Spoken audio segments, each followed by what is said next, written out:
Bismillahirrahmanirrahim. Assalamualaikum warahmatullahi wabarakatuh. Anak-anakku sekalian, tibalah saatnya sekarang di semester ganjil di bulan pertama bulan Juli ini, di bulan Juli. Bab yang akan kita bahas yang pertama itu tentang dimensi 3 atau bangun ruang. Bangun ruang itu bukan hal yang baru bagi kalian. Waktu SD pun pernah diperkenalkan macam-macam bangun ruang ya.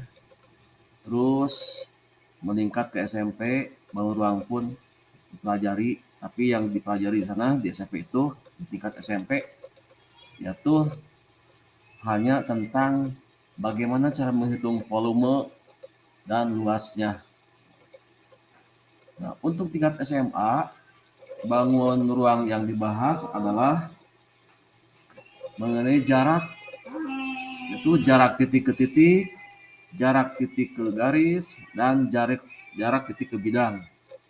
Itu yang akan kita bahas.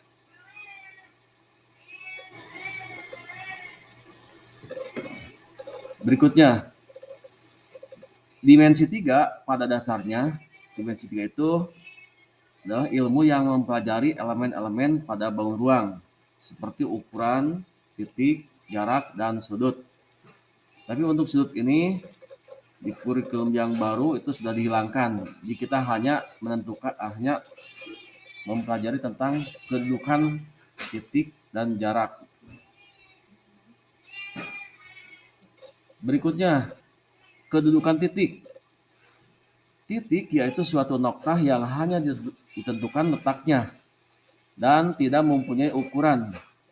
Biasanya ditandai dengan huruf kapital, misalkan titik A, titik B, titik Q, dan seterusnya.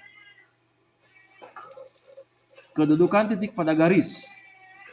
Titik merupakan bagian terkecil dari objek geometri karena tidak memiliki ukuran tertentu, baik panjang, lebar, maupun tingginya, atau maupun tebalnya. Kedudukan titik pada garis terbagi menjadi dua macam, yaitu titik terletak pada garis dan titik terletak pada bidang.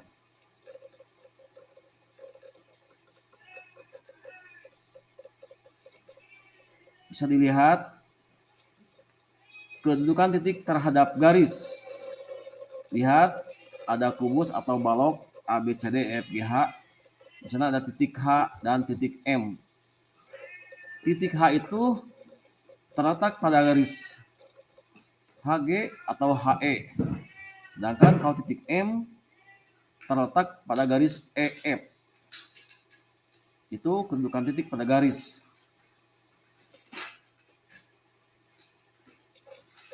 Berikutnya, kedudukan titik pada bidang. Bidang sendiri merupakan gabungan dari beberapa garis yang saling terhubung.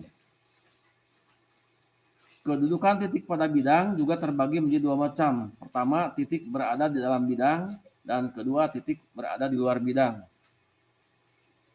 Nah, bisa dilihat kedudukan titik terhadap bidang. Lihat, di sana ada titik D, terletak pada bidang A, B, C, D. D itu terletak juga pada bidang CDHG, juga terletak pada bidang ADHE. Nah, titik H tidak terletak pada bidang ABCD. Kalau titik H mah itu terletak pada bidangnya bidang EFGH atau juga bidang CDHG atau bidang ADHE. Nah, itu titik terhadap bidang atau kedudukan titik terhadap bidang. Nah, kita mulai dengan jarak sekarang. Jadi yang pokok dalam bab pertama ini adalah tentang jarak. Jarak titik ke titik, jarak titik ke garis, dan jarak titik ke bidang. Jarak titik ke titik atau jarak antar titik. Nah, lihat di sini jarak titik A ke titik B sama dengan panjang ruas garis AB.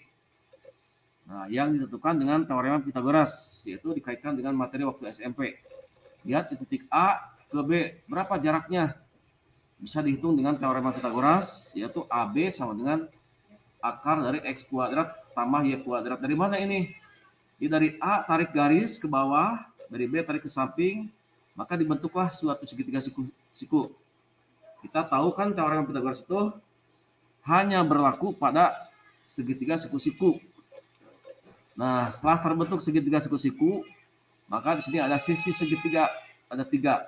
Nah, AB itu sebagai kuadrat sisi miringnya. Jadi AB sama dengan akar X kuadrat sama Y kuadrat. Kemudian jarak titik ke garis. Titik dan garis terletak pada suatu bidang. Titik A dan garis G terletak ke bidang alfa. Nah, untuk menentukan jaraknya, titik A ke garis G, 1, buatlah garis H yang melalui A dan memotong tegak lurus garis G di B. Nah, di sini B-nya. Yang kedua, titik B adalah proyeksi titik A pada garis G. Sehingga AB adalah jarak antar garis A dan ke garis B.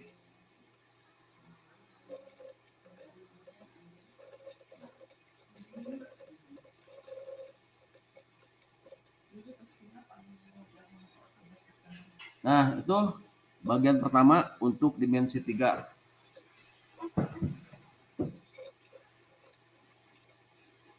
Sekian, terima kasih. Assalamualaikum warahmatullahi wabarakatuh.